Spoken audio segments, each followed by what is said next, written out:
Thank you very much. I'm also going to keep introductions very brief so we can hear from these very interesting speakers. Is my voice level about right? Yes. All right, good. I'll start from the end. Jesselyn Radack is the Director of National Security and Human Rights at the Government Accountability Project. She came into public notice with rather a big splash after reports first surfaced in Afghanistan that they'd captured a fellow named John Walker Lindh, who was quickly branded American Taliban, and saw this photograph of him bound in duct tape naked to a board. And at the time, Jesselyn was at the Justice Department in the Office of Professional Responsibility, the advisory office. And the question came back, is it okay if the FBI interrogates this fellow without a lawyer present? She wrote back, no, not okay. That advice was not followed, and it disappeared from the file, after which Jesselyn, as I understand it, resigned and went quite public, blown the whistle. She's now joined here by Thomas Drake, who was a senior executive at the National Security Agency. Just told me that his first day on the job was 9/11. He saw what he believed to be wrongdoing, both in terms of program budgeting, and I think perhaps he'd say more significantly in terms of the legal and privacy implications of NSA surveillance that was later marketed as the terrorist surveillance program by the Bush administration. He was prosecuted by the U.S. government, including by the Obama administration, for espionage, for what he did to make public what he believed to be the wrongdoing at the NSA. My colleague at the Brennan Center, Liza Goytine, is here also. She is, by the way, I meant to say Jesselyn has this new book, Traitor, Whistleblower, and the American Taliban. Elizabeth, Liza here, is co-author of a Brennan Center report that, having studied this stuff for a while, I think is the most significant in a very long time of the many efforts since the 1950s to come up with a way to fix our broken system of classification and declassification of national security secrets. It's called Reducing Overclassification Through Accountability. And she will talk a little bit, I think, about the structural reasons, structural problems and potential solutions involving government and national security secrecy. Jess, I'm going to start with you. Everyone's going to try to keep some intro remarks fairly brief so that we have lots of time for conversation. Well, as, I'm going to turn on the mic. As Bart mentioned, I'm a whistleblower in the case of the American Taliban, John Walker Lindh.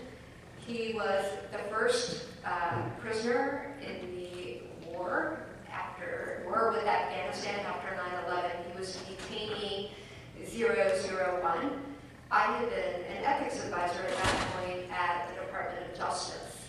And I was with the Professional Responsibility Advisory Office. So our job was to keep you out of trouble. We gave advice proactively to try to help you do what you wanted to do and stay within ethical boundaries.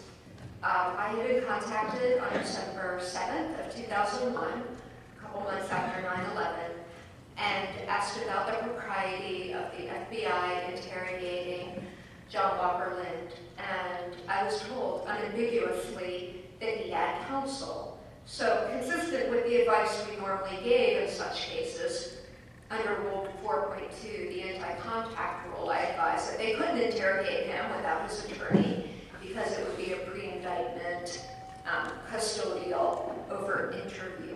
But I gave them other creative ways to do this. They could do it undercover. They could seek a waiver. There are a number of ways they could have done this properly. That was a Friday. I got a call back on Monday from the counterterrorism section saying, basically, oops, we did it anyway. What do we do now? Again, my position was not to worry. We had this happen a lot, and we were there to help you clean up if something unethical had happened, and there were a lot of ways to do that through a taint team or sealing off an interview. Accordingly, I advise that the interview should be sealed off and used only for national security and intelligence gathering, but not for criminal prosecution. I was surprised a couple weeks later when the Justice Department announced charges against John Walker Lindh in a criminal case, criminal charges. And a reporter stood up and said, "I thought he tried to have an attorney. What happened with that?" And he said, Attorney General Ashcroft at the time said, "If Lindh had asked for an attorney, he would have been provided one," which was completely not true. You know, at that point, he's the Attorney General, I'm the line attorney. You know, it was his prerogative to say what he wanted on TV. I kept my mouth shut. About 2 weeks later, I got this performance review, unsigned, undated, out of time. It was just a vitriolic, blistering performance appraisal that was in contradiction to my string of outstanding reviews and the promotion I had just received and the $2,000 merit bonus I'd gotten a month earlier. And my boss said, "You just don't seem happy working here." And I said, "No, I am. I had no idea. I just could not understand what was going on."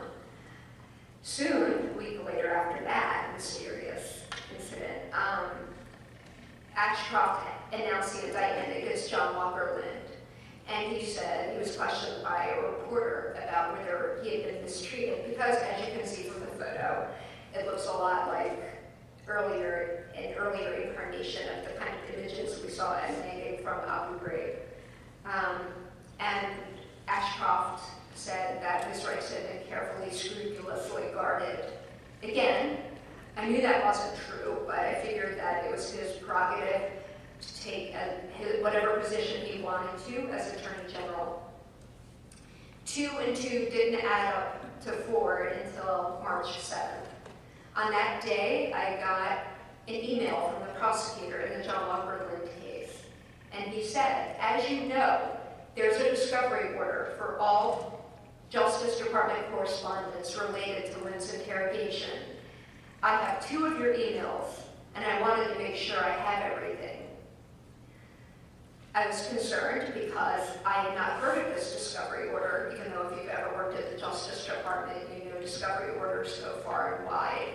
And I had written way more than 2 emails. But I was still in naive mode, and I told my boss about this development, and she said, "I sent everything in the file." And I thought, "You knew about the discovery order and you didn't tell me? I'll go check the file." And, 29-year-old naive, I know a lot of you are going to be graduating soon. They'll be junior attorneys like I had been. I went and checked the hard copy file, which I had meticulously kept. It was about an inch thick, staple-bound paper, but in the file there were 2 sheets of paper. 2 emails and a fax cover sheet from my boss to the Assistant Attorney General and to the head of the U.S. Attorney's Office. And they were very innocuous emails. One said, "Thank you," and the other said, "We Mirandized him, so everything's okay," basically. I didn't know what to do. I consulted with a senior colleague who had been a U.S. attorney for 7 years. And he was like, "Look, you gotta do that computer stuff." The internet was new. And resurrect as many of those emails from the file that you can. I did. I was able to recover about 14 missing emails that documented that the FBI had committed an ethical violation in its interrogation of John Walker Lindh. I wrote a memo to my boss, and I made copies of those 14 emails and attached them to the memo, and I made copies in case they disappeared again. For those of you who don't remember, the Justice Department at that point was simultaneously prosecuting Arthur Anderson and Enron for destruction of evidence and obstruction of justice. I went in, I took that to my boss, and I resigned. I gave her 2 weeks' notice, and I said, "I don't know what's going on here. It stinks. I'm not going to be a part of it." And I thought that was kind of the end of that mess. But John Walker Lindh's criminal case was proceeding at a rapid clip in the District of Virginia. And by everything the department continued to say, we never thought he had a lawyer. That was disturbing because I knew we didn't think he had a lawyer. And I could not believe the department would have the temerity to make public statements contradicted by his own court filings. So in accordance with the Whistleblower Protection Act, when I, after many sleepless nights and becoming a raging insomnia, I heard one of these journalists, Michael Isikoff, who at that point wasn't a flaming Democrat because he had just brought up the Linda Tripp Monica Lewinsky thing previously. I called up Isikoff and I said, they're lying to you. I have the documents that prove it. I gave him the documents. The reason I felt this was critical was because the suppression hearing was coming up in John Walker Lindh's case. It was going to be central to whether or not the confession that was elicited during the interrogation against which I advised, whether that could be used against him at the criminal trial. And I thought it was imperative that the court have all the relevant information. I did try to go to the court. The court told me because I was no longer working at the department that I no longer had standing. I did that before I went to Newsweek. Again, surprisingly, a week or so later, shortly after Newsweek did its explosive story, the John Walker Lindh case ended in a surprise plea bargain deal, and he pled guilty to 2 relatively minor charges, yet got a very heavy sentence of 20 years. Again, I thought this whole fiasco was over, but it had actually just begun because it ended up unleashing the full force of the entire executive branch against me. I ended up, among other things, they told my NYU Law firm that I was a criminal and had steal client files. Later on, about a year later, I was placed under a criminal investigation. I was referred to the state bars in which I'm licensed based on a secret report to which I didn't have access. Let me repeat that. I was referred to the bar based on a secret report to which I had no access, which makes it very hard to defend yourself.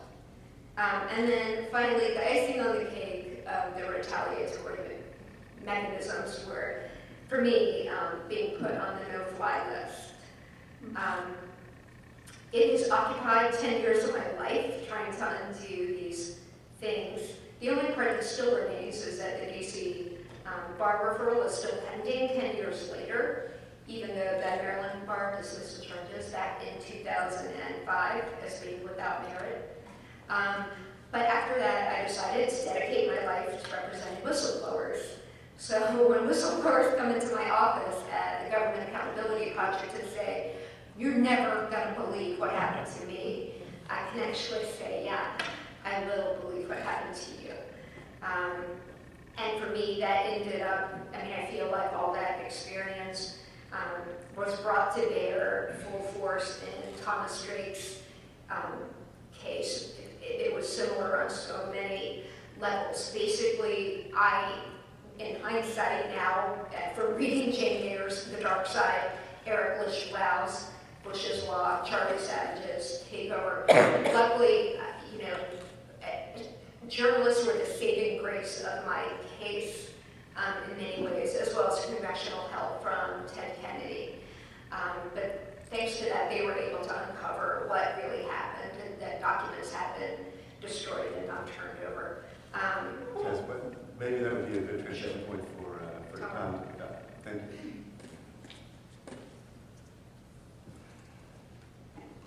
The background for both myself and Jesselyn Radack is our searing ordeals, experiences with whistleblowers in the Justice Department and at the National Security Agency, respectively. It all was created as a result of 9/11 and its aftermath.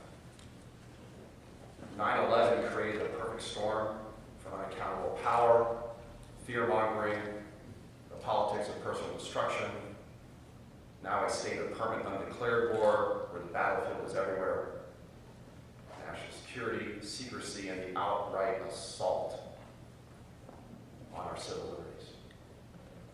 On July 4, 1776, this country declared its independence. declared its independence because things are being done to those who live in the colonies. It declared its independence because you could not freely assemble. It declared its independence because you were not secure in your person or in your effects. I was hired into NSA as a member of the senior executive service. My first day on the job was 9/11. The decisions that were made in secret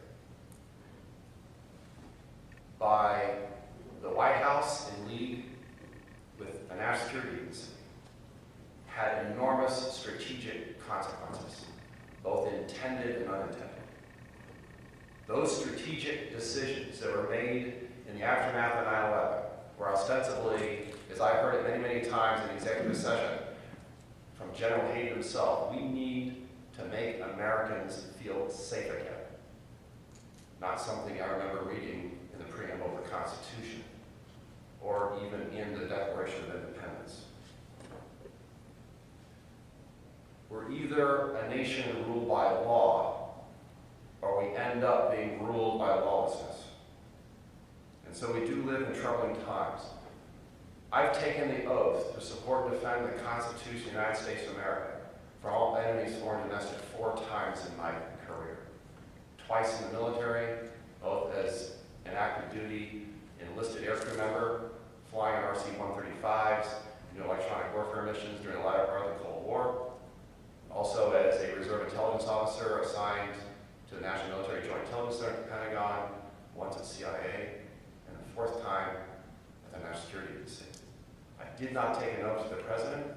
I did not take an oath to an institution. I did not take an oath to cover or cover up for criminal behavior, nor did I take an oath to secrecy. And nor can secrecy be used as a cover for engaging in wrongdoing and illegal behavior.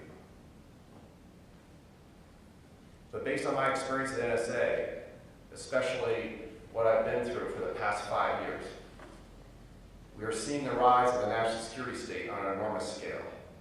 And it presents a clear and compelling danger to our form of constitutional government and democracy. And if allowed to persist, I fear for the republic. It's also very dangerous to be right these days as a whistleblower when the government is so wrong. Where executive policy is being implemented through covering memos, most who remain secret and unaccountable, and a compliant Congress increasingly trumpeting and even passing laws, quote unquote, to take the place of law. So imagine for the moment, just imagine for the moment for all of you in the room, as I experienced myself over several years, that your entire life is given over to the government. Your entire life, that you're physically surveilled, you're tracked wherever you go, every single transaction you have ever made, every single tax form, every single email, every single phone call. Imagine what the government would know about you. Just imagine for a moment. I could not stand by as I discovered the strategic decisions that were made post 9/11. I could not stand by and become an accomplice, I'll say that again, an accomplice to the subversion of our Constitution. So I became aware of 2 critical things that took place at NSA post 9/11. One was a fundamental decision that was made in league with the White House to bypass the Constitution, an abject violation of the Foreign Intelligence Surveillance Act, and turn the United States of America into the equivalent of a foreign nation for the purpose of electronic surveillance. And in so doing, the government chose, willfully and deliberately, to engage in criminal behavior. And it wasn't even necessary. The very best of America, the very best of American ingenuity, the very best of American innovation was available well before 9/11, would have provided all the protections under the Constitution, and would have also have given this country superior intelligence to go after those threats that were truly threats. There never was any need, under any circumstances, to violate the Constitution, and especially to do so in secret. I became, as I summarize here, I became a material witness for 2 9/11 congressional investigations. I gave both classified and highly classified and unclassified information to those investigators. What NSA knew, should have known, could have known, including information that I will state here again, as I've stated in other forums, would have prevented none of them all by itself. Of course, that history already happened. I was also a material witness for a Department of Defense Inspector General audit and investigation. NSA had chosen to budget upwards of $4 billion on a program called Trailblazer. That program died a death in 2005. It never delivered anything. It simply became a very large funding vehicle within the government in secret and provided many contractors with lots and lots of evidence. A tremendous waste of money. And yet solutions existed. Solutions that had already satisfied the core requirements for that system for millions, not billions. And so in 2002, I became an unnamed senior official in a Department of Defense hotline submission, which 4 others that I worked with, including Diane Ward, a professional staffer in the House Permanent Select Committee on Intelligence, Ed Loomis at NSA, Kirk Wiebe at NSA, as well as Bill Binney. That was a multi-year investigation. I became a material witness for that one also, giving prima facie evidence of how abjectly NSA had violated the federal acquisition regulation, spent billions of dollars for nothing, and had rejected the solutions that already existed. And so we see an unprecedented war of whistleblowers. The government chose to come after me, originally because they thought I had something to do with the New York Times article that was published in December of 2005 by Jesselyn Radack, which I actually had nothing to do with. I did have contact with a reporter from the Baltimore Sun, Siobhan Gorman, which I provided unclassified information regarding the fact that there was a legal alternative to what we knew on the inside was called the program. It was never known as the TSP. That was a cover when it started to leak out. And the government went after it with everything they had. The Obama administration chose, under William Welsh, to prosecute me under the Espionage Act. The Espionage Act.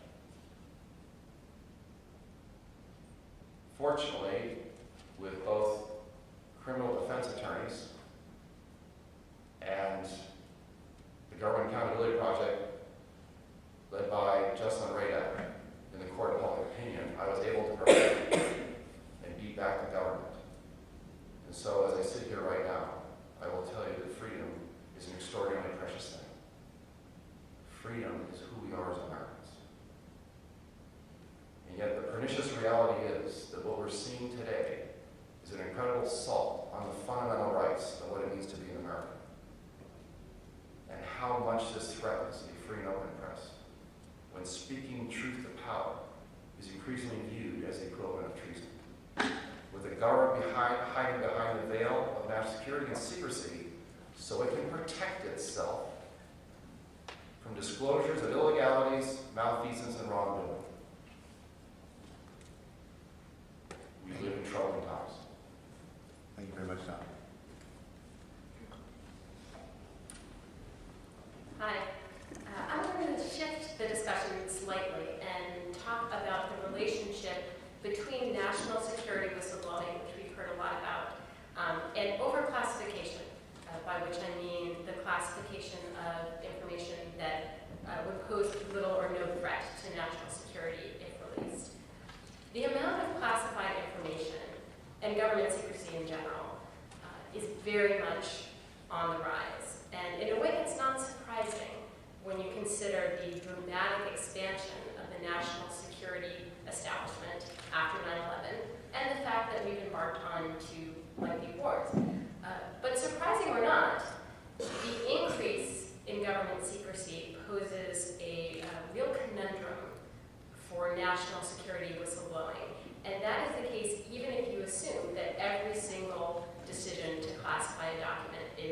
entirely appropriate. The conundrum is this. On the one hand, the more secretive our government becomes, the more we rely on whistleblowers as potentially the only way that Congress and the public can find out about government misconduct in the area of national security. On the other hand, national security is the area where whistleblowers face the greatest personal risk for disclosing information. In addition to all the usual kinds of retaliations that whistleblowers can face, being fired, being demoted, being transferred, national security whistleblowers face criminal prosecution for allegedly leaking intelligence or military secrets. And we have seen in recent years that this threat of criminal prosecution is not an empty one. This conundrum is compounded manyfold by the fact that so much classified information is improperly classified. And that is not, in my opinion, or at least that's not solely my opinion, the enormous amount of overclassification within the federal government has been acknowledged for decades by government officials across the political spectrum, including such knee-jerk liberals as Donald Rumsfeld and Porter Goss. Military and intelligence professionals who know what they're talking about estimate that anywhere between 50, that's the low end, and 90% of classified documents could safely be released. And that translates into tens of millions of unnecessarily classified documents each year. And why is there so much overclassification? Well, in a way, it's quite simple. There's a plethora of incentives unrelated to national security to classify a document. And I'll name just a few. It's faster and easier to classify indiscriminately instead of taking the time and thought to make a careful decision about each document. Officials are afraid that they will get in trouble with their supervisors or with their agency if they fail to protect information that someone later deems to be sensitive. Information is an important weapon in turf wars between agencies. Stamping a document classified confers a certain status on that document and on the person who stamped it. Finally, and most relevant to our discussion today, government officials who are involved in some kind of misconduct have a very powerful incentive to hide the evidence. So currently, if a government employee thinks that a document has been improperly classified for any of these reasons, he or she does not have a lot of great options. Under the executive order that governs classification, agencies are supposed to encourage employees to bring challenges to improper classification decisions. But in fact, agencies don't encourage that at all. And in fact, a lot of agencies don't even have any procedures in place to allow those challenges to happen. Someone who works in the intelligence community can also try to expose improperly classified information through processes that are set forth in something called the Intelligence Community Whistleblower Protection Act. There are lots of problems with this, lots of reasons why it's not a great solution. I'll focus on one problem. The statute provides absolutely no protection for government employees against retaliation, let alone criminal prosecution, which is a realistic concern. So in the absence of any legal and effective means for bringing improperly classified information to the public attention, people like my fellow panelist, Thomas Drake, can face decades in prison for disclosing or even just improperly handling information that poses no risk whatsoever to the national security. Now, the documents in his case are still classified, but we do know that the former Chief Information Security Officer under President George W. Bush has said that one of the documents in Tom's case was the most egregious example of improper classification he had ever seen. And there are other criminal cases where we can actually see the documents and judge for ourselves. Bradley Manning, who is currently facing charges for allegedly leaking 750,000 documents to WikiLeaks. Now, as Jesselyn already knows, I'm not exactly a defender of Bradley Manning, simply because, if the allegations against him are true, I don't see that he limited himself to information that reveals government misconduct or incompetence. Be that as it may, the most remarkable feature of his case, in my view, is the extent of overclassification in the documents that he allegedly leaked and for which he is being prosecuted. I'll give one example. The Bush administration prepared assessments of the risks posed by Guantanamo detainees, and these were published by WikiLeaks. In literally dozens of cases, the only substantive information contained in these reports, in these documents, was the fact that the government could find no recorded reason why the person was there. They looked and looked, nothing in the files, we don't know why he's here. Would this information have been embarrassing? Would it have embarrassed the government to release it? God, I hope so.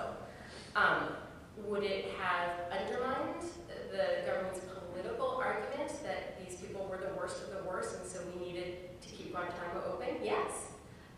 Would it have revealed sensitive intelligence sources or methods? Of course not. That's the point. There was nothing to reveal.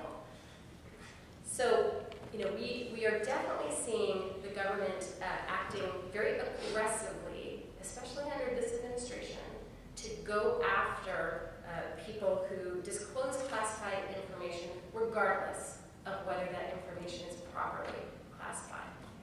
By contrast, there is no accountability for officials who improperly classify documents in the first place. Once again, in theory, under the relevant executive order, agencies can penalize officials for improper classification. In practice, they don't do it. They have no incentive to do it, and even if they wanted to do it, there's no system in place to identify people who are overclassifying. Classifiers don't even have to write anything down about their reasons for classifying a document, let alone have somebody review those reasons. So there's no accountability.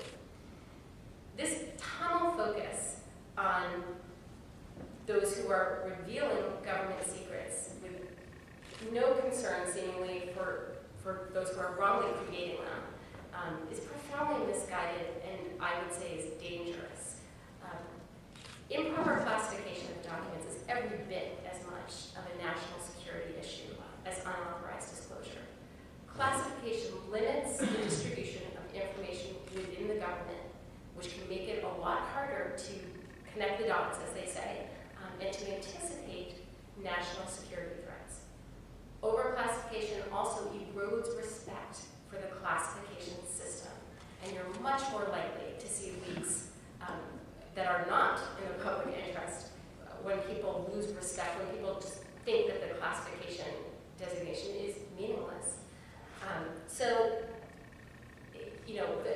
The solution to the problem of balancing the need to protect whistleblowers against the need to protect truly sensitive information has to include reducing overclassification at the front end, so that the burden of exposing secrets that never should have been kept doesn't fall entirely on public servants who are placed in an untenable situation and who often pay a great price.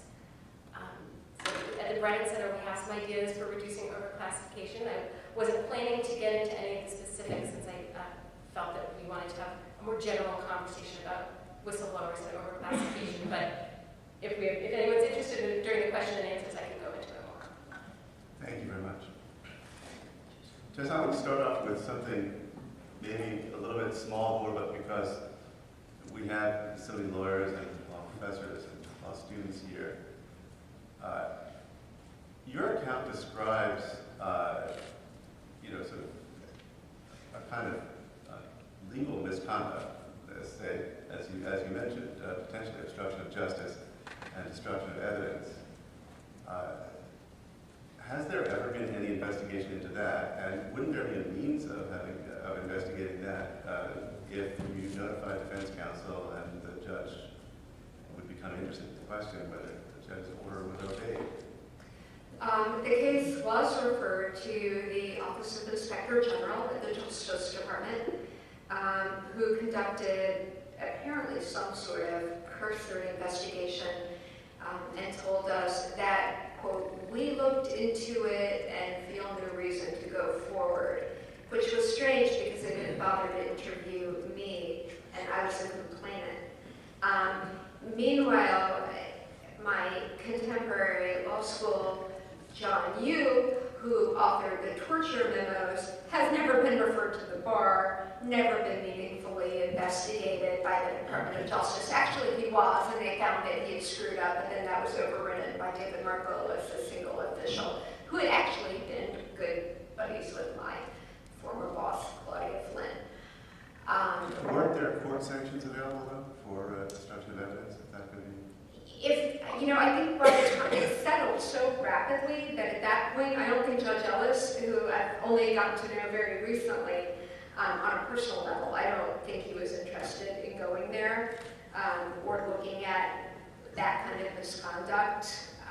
I don't know what his reasons were, and most of the documents in that case are still under seal. So I wish I could shed more light on that. One more thing that I think may have caught a lot of ears here. You refer to bar associations for potential disbarment on the basis of a secret report that you can't read. What was the ground of secrecy? Was it executive privilege? Was it classification? Was it lawyer-client privilege? They didn't say, and they didn't have to say. They didn't have to tell me under what privilege they were turning this stuff over to the bar, but not to me. As Liza pointed out, classification is a huge problem, but even if it's not stamped classified under the Bush administration, some 164 hybrid secrecy categories proliferated. Everything from sensitive, secret information to TS, sensitive but unclassified, to classified but readable. It's crazy, and that was part of the problem that we saw in Tom Brooks' case, that it not only was stuff improperly classified, there was stuff that had been up on the internet that had been classified improperly. So when we hear about people leaking classified information, the first question to ask is, was it properly classified? And in most cases, you're going to find that it was not. I don't think anybody on the panel would claim that they're... Could you speak into the mic, please? I'm supposed to have a lapel mic. See if that's working any better. Yeah. I think that's going to be a problem. Yeah, how about this? Is that better? Do you see the mic? I have a mic. I'm wearing the mic. Oh, I Bart, maybe tilt it out just a little, because when it goes under your chin, I think it's... All right. You know what? It's just, sorry.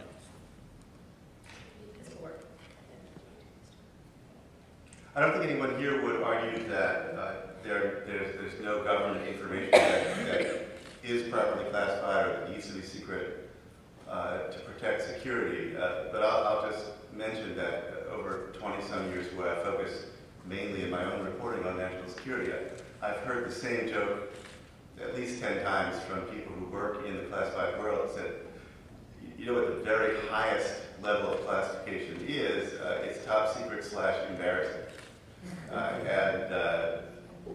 guess what you have with whistleblowers, including the two on our panel here, are people who have embarrassed their bosses and potentially thwarted what the White House, what the executive branch wanted to do. And in that case, you do have the wrath of something coming down on you. Tom, I'm not positive that it was clear to everybody the outcome of your case. You're charged, among other things, with espionage, which carries potential life sentence, and I don't know, depending on the subsection, did yours also carry a potential death sentence? But let's be clear. What was the outcome of this exactly? What happened to those charges? Well, the outcome is on eve of trial, the government dropped all their charges, and they entered into a frantic 1-week period of attempting to work out a plea agreement instead of going to trial. So ultimately, what I pled guilty to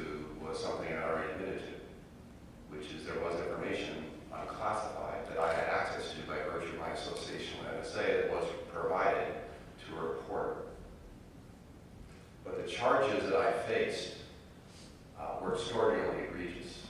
And the consequences of the charges, even if I had been found guilty of any one of them, because I pled not guilty before the judge when I had to come before the court originally on the 10 original charges in terms of the indictment that was issued to me on April of 2010, I face upwards of 35 years in prison. They also charged me with obstruction of justice as well as making false statements. It's important to note for the record that all 10 charges in the indictment were all false. There was no classified information that I retained, or I was not charged with leaking. This is one of the things that must be crucial for the public record. I was never charged with leaking classified information to anybody, let alone unauthorized people. I was charged under 793E of the Espionage Act, Title 18. The first person who was charged a non-spy under that particular paragraph in Title 18, 793, was Daniel Ellsberg. And what's interesting about 793E, for those who want to get into the nitty-gritty of legal precedent, Pat McCarran, during the 1949 hearings, some would say Pat McCarran out Joe McCarthy from Wisconsin, he took personal responsibility for adding 793E to Title 18. Why? The first time, in fact, it's 793, then updated as a statute since 1917. Why? Because he wanted to deal with Alger Hiss and the so-called Pumpkin Papers caper. Ellsberg was the first, I was the fourth. But it's incredible. I mean, as a charging under the Espionage Act, it's supposed to be, as antiquated as that statute is, designed to go after spies, not whistleblowers. So Jess looks like she wants to add something as your attorney. My microphone is, okay, there we go.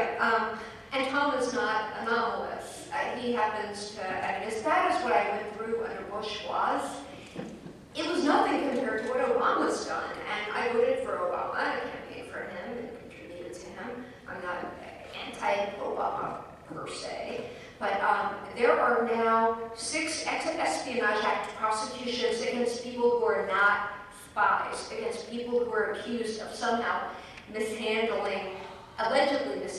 allegedly classified information. 6. That's more than any previous president has brought, and more than all prior presidents combined. And to use the Espionage Act, that is one of the most serious charges that can be leveled against an American. And it's charging you with being an enemy of the state, which I can tell you firsthand, makes you radioactive and alienates you from all your natural allies at the ACLU and the First Amendment groups and whistleblower groups and open government groups. It's really dangerous. Right. I could do this all day just up here, but I want to open it up to the floor. Please raise your hand. Say who you are. Make your question a question and keep it brief, please. Judy. Thank you. Thank you. There's a button. Yeah. Should be red. It says request. It doesn't say speak. I'm not authorized to speak. I'm still requesting. Maybe you should start off good.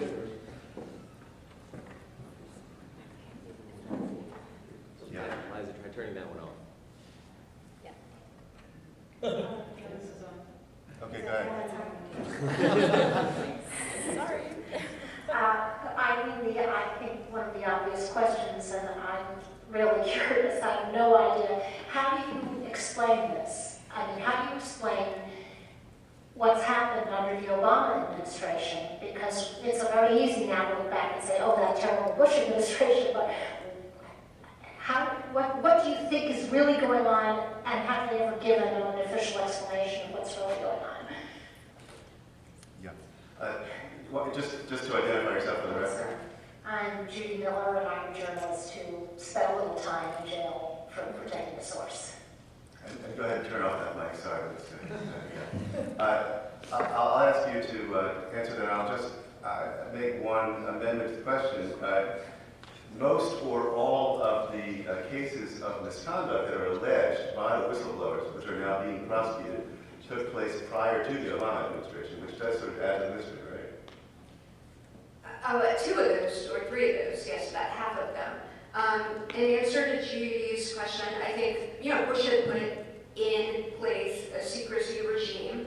That regime has been expanded by Obama, who came into office looking weak on national security and foreign intelligence and was not popular with the CIA. So I think he was trying to curry favor with those establishments. But in general, contrary to his promises of openness and transparency, he's classified more than Bush has, and Liza can correct me on that if I've gotten that wrong. He's expanded the use of the state secrets privilege, continued to use signing statements, and I think really the ultimate danger in this is it's a backdoor way of getting an official Secrets Act, which we've managed to live in this country for 200 years without. I have a thought, and it's really just a random hypothesis. I have no idea whether this is true, but I've been reading Jack Goldsmith's new book, and I find it so interesting because one generally, in my line of work, thinks of the Bush administration as a period of extremely little oversight and accountability, and his thesis is that there was a lot of oversight and accountability. And in some ways, I have to say, I'm persuaded by certain elements of his argument, and one of the strongest arguments that he makes is that journalism, maybe fell down a little bit on coverage of the lead up to the Iraq War, but that journalists really came through in terms of exposing a lot of really top-level secret programs that were guarded very, very closely, still managed to get out there by virtue of some really good investigative reporting. And leaks. I mean, that's how it happened, is leaks. So the administration inherited this legacy of extreme secrecy that it wanted to perpetuate at more or less the same level. But also knowing that this secrecy could be fundamentally undermined in many ways by leaks. And if the administration wanted to be successful in maintaining the level of secrecy that the Bush administration had tried to maintain, it was going to have to do something about the leaks. And this is what it decided to do. Talking off the top of my head, but I think it's hard to figure out why this administration has been so much more aggressive with these Espionage Act prosecutions, and that's a theory. Picking up on that, I think to the extent that we exposed between Tom and myself 2 of the biggest scandals of the Bush administration, namely torture and secret surveillance, and I think that's why they came down on us so hard. But I think now, yes, there are potential leakers of the assassination memo. There are potential leakers of the drone strike memo. There are just as many scandalous or very, very, very controversial things that have been FOIA'd unsuccessfully by newspapers and that are sort of a crisis in search of a leaker. I'm quite cynical about this, given where I used to work, and given what I know and continue to live with in terms of what's happened over the past decade. The national security state is fundamentally anathema to the Constitution, and something has to give. It's that simple. Being president of the United States is a heady thing. I saw enough of what happens to egos and politics at the highest levels of the government. And when you conduct yourself in secrecy, away from the scrutiny of the press, hiding behind state secrets, executive privilege, a unitary theory of the Constitution,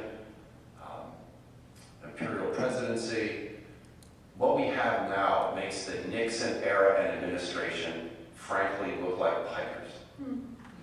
Nixon doesn't hold a candle to the Bush-Obama secrecy regime, period. How many of you saw the Lord of the Rings trilogy? Remember what Frodo's mission was? Power is a seductive thing. President Obama put on the ring of power. He's being given secret information. It's classified information. Somehow, the only secrets worth knowing are the ones that are classified. It's a powerful thing. It's a seductive thing. Why would you want to give up that? And so the tendency is to classify more and more. And if anybody's going to start exposing you in terms of secret foreign policy, well, guess what? We're going to go after them. And that's what's happened in this country. But You wanted to add something?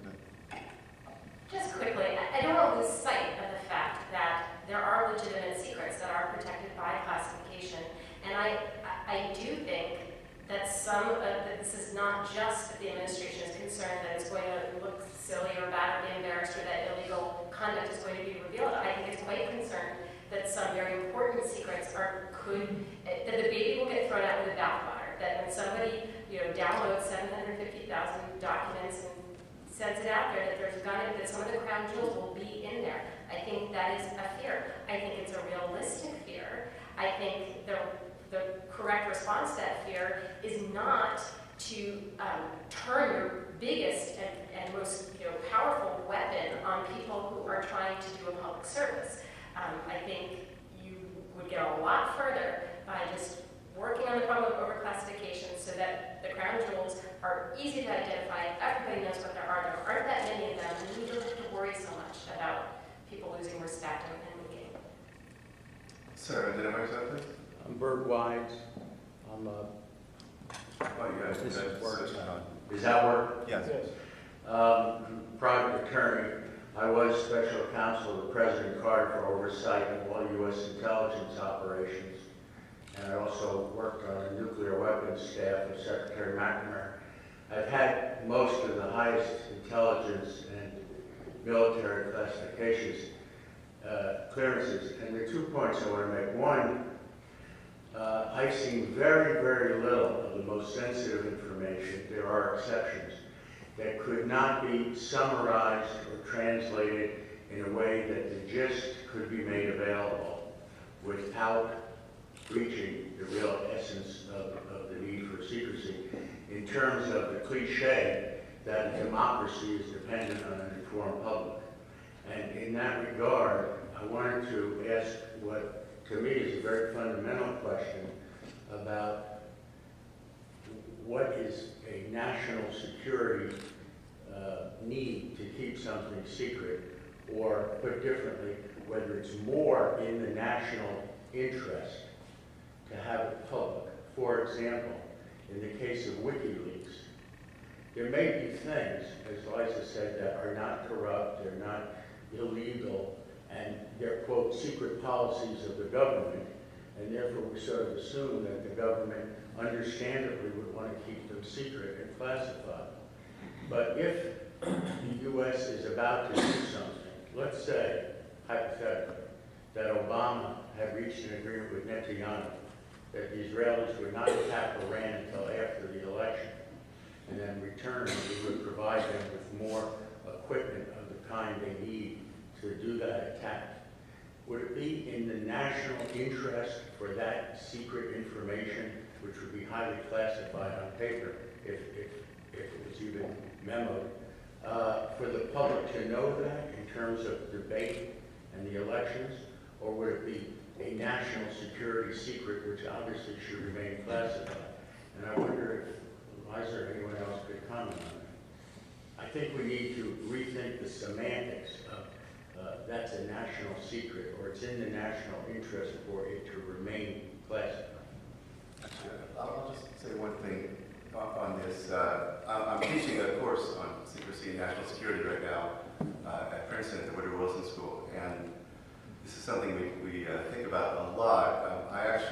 You can't talk about everything on one panel, and this one is focusing on whistleblowing, but I do think that the people who make the argument that the only legitimate breaches of secrecy have to do with exposing criminal behavior or fraud or abuse, and I don't think anybody here is making the argument that that's the only legitimate reason. I think they're missing something very important that you're describing here, because secrecy fundamentally is about power, and it's used fundamentally, most frequently, in order to enable someone to do something that he or she might not otherwise be able to do, because you saw it back, you see it very explicitly in the Nixon tapes, and also in the records from Johnson, that their intent was to expand the Vietnam War in ways that they knew, if the American public knew about it, they could not sustain. And when the stuff started to leak, Johnson decided not to run again. So it needs to be. Matt Miller worked as Eric Holder's spokesman at Justice recently wrote in the Daily Beast that a lot of these people who are being prosecuted aren't legitimate whistleblowers because we don't see anything illegal about what they're exposing. That's just way too narrow, I think. Ridiculous. So, I've been thinking a lot about sort of a variation on your question, which is what to do about the situation where information reveals some kind of government misconduct, or at least something people really kind of want to know about, and could cause harm to national security, if released. I think people tend to think of it as either or, but there's such a thing as something that kind of meets both criteria, and in that situation, there should be a balancing, absolutely. The executive order on classification allows such a balancing. It never requires classification, it only permits classification. But the question is, who do we want making that decision? Making that balancing test. I'm not comfortable with having the government be the executive branch, be the only actor making that decision. It is self-interested. I'm not entirely thrilled with deputizing a whistleblower to make that decision either, because he or she may not have access to all the information to make the national security assessment. It's a real problem. I mean, the Intelligence Community Whistleblower Protection Act tries to sort of channel that information to Congress. That's not a solution necessarily. I mean, it's maybe necessary, but it's not necessarily sufficient.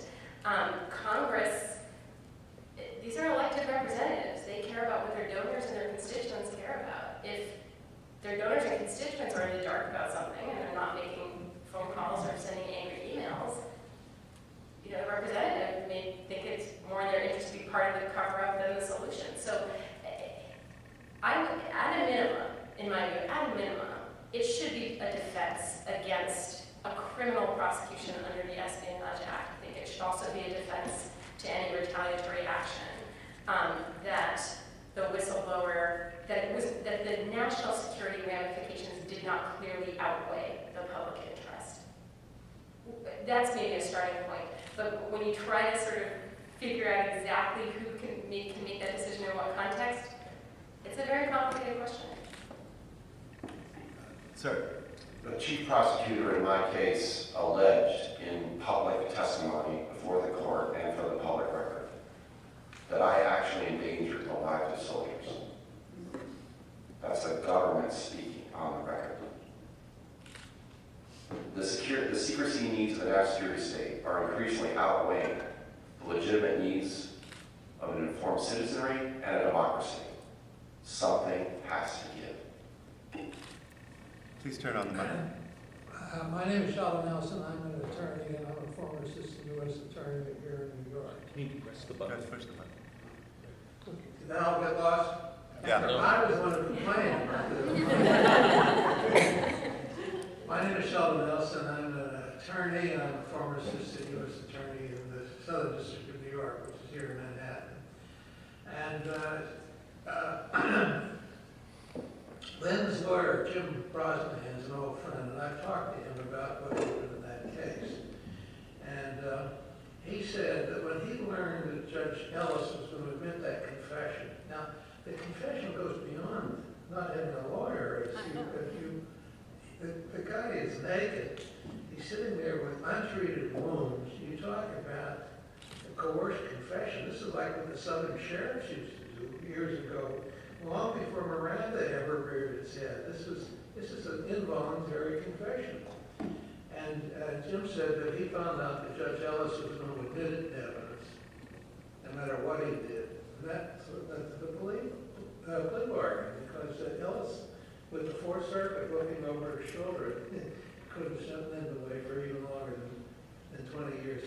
And the thing that makes it particularly sad, I mean, what you said is an absolute outrage about information that's supposed to go to a judge, and the Justice Department suppresses it. Now, in the Ted Stevens case, that was also kept secret, but the difference was there was a real judge there, and the judge would not sit for it. course, to call Ellis a real judge is an that's an exaggeration.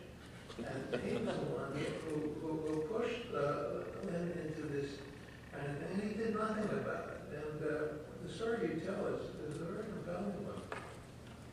I'm under a gag order from speaking about why that confession should have been suppressed beyond. Oh, don't say a word. I'm not. I don't want you to be private. I'm not. I'm just telling you why I can't go into the T word that all of you are allowed to say, but I'm not. I would say that, since this forum is about whistleblowing and this kind of, I'm trying to wrap in stuff here, that, if the Obama administration is truly concerned about WikiLeaks and about Bradley Manning and that kind of thing, what they can do is enact meaningful, effective whistleblower protection rather than prosecuting real whistleblowers.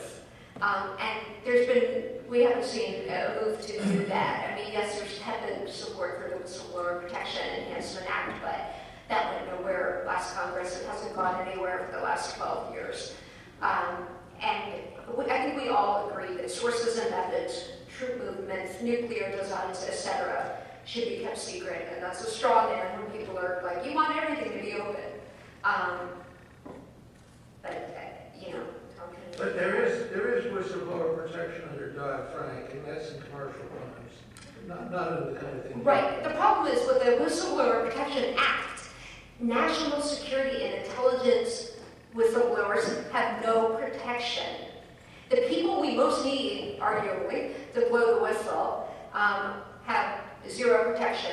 Corporate whistleblowers have more protection than people who are national security and intelligence whistleblowers, and that's messed up.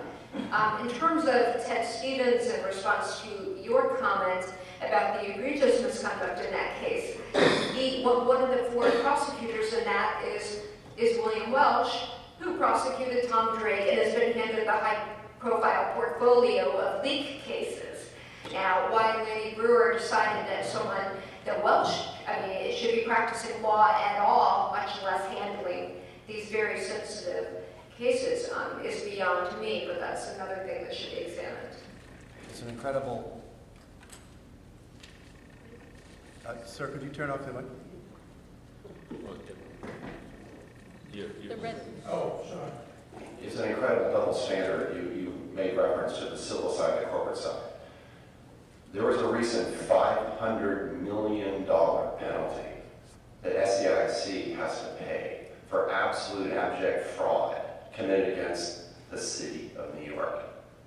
The primary contractor on the very program that I blew the whistle on, and is a cooperating witness with the Department of Defense Inspector General's office, was SAIC, but that's national security. So what do you do about fraud when it comes to national security? And yet they were issued, they got a $500 million stay out of jail free card. There was a question over here. So, Kyle Alden from the Brennan Center for Justice.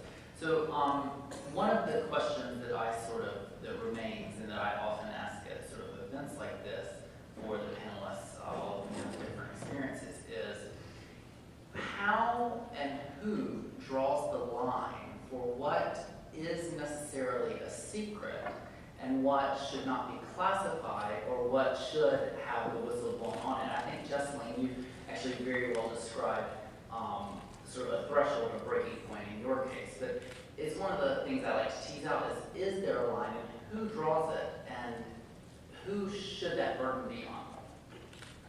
Well, Leslie can speak to that classification issue, but in terms of whistleblowing, the Whistleblower Protection Act and the Intelligence Community Whistleblower Protection Act and the Military Whistleblower Protection Act all use the same language involving fraud, waste, abuse, illegality, and a danger to public health and safety. And the government employees who have a reasonable belief that that has occurred may not be retaliated against. The problem is when the government does retaliate against you in spades, those laws do not create an independent cause of action for you to sue the government. In terms of classification lines, let Liza speak to that. So I don't really see any alternative to having the executive branch be the initial decider of what should be classified. There's some dicta in some, as you probably know, in some court cases that this is somehow an Article 2 function. I don't think that's right, but that it's solely an Article 2 function. But certainly, I think in the first instance, it has to be the executive branch. What I think is needed is a lot of layers of accountability built in to make sure that we can get as close as possible to the right answer within the executive branch. And then I do think that part of the system needs to be some sort of legal means for people within the government who think that something's been classified improperly and can't manage to sort of get redress within the executive branch to get it outside the executive branch somehow. I do think we need to be very careful about how that's done. I think, there were some good principles that were enunciated in the Intelligence Community Whistleblower Protection Act. And just to give a very, very quick primer, the Whistleblower Protection Act prohibits retaliation against people who blow the whistle in non-national security areas. They, not 100% effectively in practice, but at least that's on paper. The Intelligence Community Whistleblower Protection Act says that whistleblowers can go to their Inspector General and through the Inspector General to the intelligence committees with classified information, but it doesn't provide any protection from retaliation if they do that. So it's sort of, I don't know, heads you win, tails you lose. We get the information as Congress, good luck to you. So certainly a starting point would be to bolster, to essentially cover the intelligence community workers under the Whistleblower Protection Act, so there is at least some kind of security valve, that's the wrong word, pressure valve, so we need to build more accountability into the executive branch and create a safe legal way for getting it outside the executive branch if that's not working. It's very simple for me. The law is the law. I'll just give you one quick example. When I was a military officer, both enlisted and commissioned, Article 92 of the Uniform Code of Military Justice requires me to only obey lawful orders, and I actually have the right to question whether or not that order is lawful. And if the order is unlawful, I don't have to follow it. That comes right out of the Nuremberg trials. This whole thing in the Bush and Obama administration is somehow covered because, hey, we have a memo that says you are authorized to do it, which meant you can follow those orders and they're legal. I heard that from one of the attorneys in the Office of General Counsel from NSA. Tom, don't worry about it. It's all legal. The White House has approved the program. Scott. I'd like to draw out a little bit more discussion about the rule of decision that the Justice Department applies for when to prosecute these cases. And I think Jay Mayer interviewed Lanny Brewer about this, and his response was that politics can play no role whatsoever in this decision.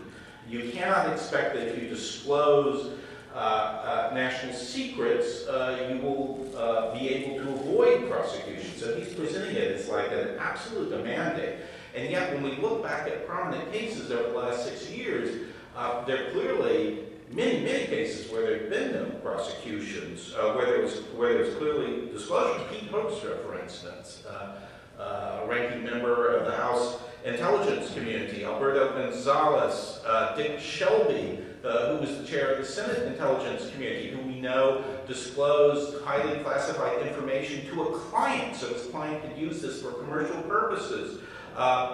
Many senior figures in the Obama administration who were interviewed by Bob Woodward for Obama's wars, who disclosed highly classified information about tactics and strategies used in the war in Afghanistan. Nothing going on in any of these cases. And yet the whistleblower cases under the Espionage Act. So it looks like that the rule of decision is we go after whistleblowers who embarrass us, and that people who disclose secrets for political purposes inside the Beltway are shielded from any sort of prosecution. Is that right? Well, I'll just really quickly, in my case, it became the politics of personal destruction. We had a reasonable belief the government had committed wrongdoing, illegalities, and it actually was keeping us less secure, not more secure, in terms of its requirements under the preamble of the Constitution. And so, just so you know, the price, and I'll just say this briefly, the price was extraordinarily high. I don't have a retirement. I lost almost $1 million in terms of cash flow and income. I also lost at least $1 million in retirement, having served my country faithfully for well over 20 years. It's a huge price. The radioactive nature, damaged goods, can't be employed, can't work in government again, quote unquote. One of the factors here is they sending the most chilling of messages. We will destroy your professional and personal life. And it sends a message to anybody else in the government. If you're going to step up and reveal government wrongdoing and illegalities, and especially when you have a reason to believe that you do so, we're going to come after you with everything, especially on the things that are most sensitive to us, the things we want to hide from the public. It's just important. I'm a free man. I faced 35 years in prison. I think the Reporters Committee for Freedom of the Press had a meeting at the Espionage Institute more than a year ago, and they dialogued with the intelligence community, and they were told that the administration was going to make an example out of one person from each intelligence community. There's a State Department defendant, Stephen Kim, Jeff Sterling from the CIA, John Kiriakou from the CIA, Tom from NSA, and Shmai Leibowitz from the FBI. And the prosecutor at Tom Drake's sentencing was unapologetic that we need to send a message. That has everything to do with politics and nothing to do with justice.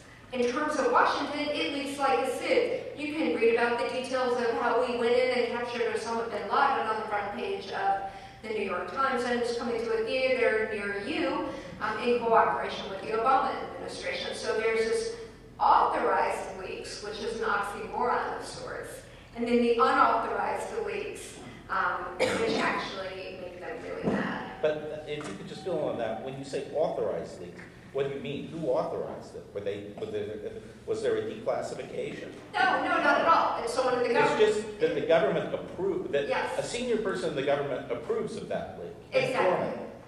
Exactly. And that was my experience when I was in the government, both at the White House and the Justice Department. I've got one quick thing, which is it's one of the most pernicious effects of overclassification, or it can be, is that it enables the government, I mean, if the information really isn't going to harm national security, then the government actually feels free to engage in leaks of the things that it wants to know. It can shape the debate. It can put its thumb on the scales of public opinion in a way that's not supposed to happen in a democracy. I think we're seeing a little of that with the targeted drone killing, the targeted killing program, which, I mean, really, Netta and others could be prosecuted under the Espionage Act for using that standard for what they've revealed about that program, if in fact it really is appropriately classified. It's not. So that enables the administration to get out there and tell us what they want us to hear about the program, how vital it is in getting Al-Qaeda on the run. That's the term that's been used. We hear all about the security effects of it.